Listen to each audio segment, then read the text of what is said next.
இன்றைக்கி Sunday vlog பார்க்கலாங்களா? என் husband வந்து badminton விளையாட போகிறதுனால ஒரு ப்ராப்பர் ஷூ இல்லைன்னு சொன்னாங்க. ஸோ அதுக்காக நாங்கள் கேத்லான் தான் வந்தோம். இங்கே வந்த உடனே டக்குன்னு ஷூவை செலக்ட் பண்ணிட்டாங்க. ஒரு ஷூ இருந்துச்சு, அவங்களுக்கு ரொம்பவே பிடிச்சிருந்தது. ஷூ அண்ட் ஷாக்ஸ் வாங்கினாங்க. என் ஹஸ்பண்ட் வந்து ஒரு ஷாப்பிங் சென்டர் போனாங்கன்னா ஒரு திங்ஸ் எடுக்கவே ரொம்ப நேரம் டைம் ஸ்பெண்ட் பண்ணுவாங்க. பட் இன்றைக்கி வந்து அப்படியே ஆப்போசிட்டாக இருந்துச்சு. பார்த்த உடனே எடுத்துட்டாங்க. அதை முடிச்சுட்டு அடுத்து வந்து பொன்மலை மார்க்கெட் தான் வந்தோம். பிகாஸ் மீன் வாங்க. எப்போ போனாலும் அந்த பொன்மலை சந்தை வந்து ரொம்ப கூட்டமாக இருக்குது. நான் ஒரு க்யூட்டான டாக் பார்த்தேன். செம்ம சூப்பராக இருந்துச்சு. சும்மாவே இல்லை, கத்திட்டே இருந்தது.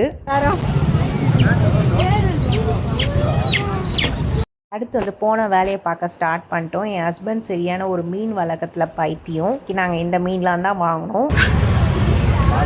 காரை ஒரு இடத்துல விட்டு கொஞ்சம் தூரம் நடந்து போனோம். வெயிலுக்கு நடந்ததுக்கு அதுக்கும் ரொம்ப தாக்கமாக இருந்தது. ஸோ சுகர் கேன் ஜூஸ் தான் குடித்தோம். அதை முடிச்சுட்டு வேற எங்கே, வீட்டுக்கு தான்.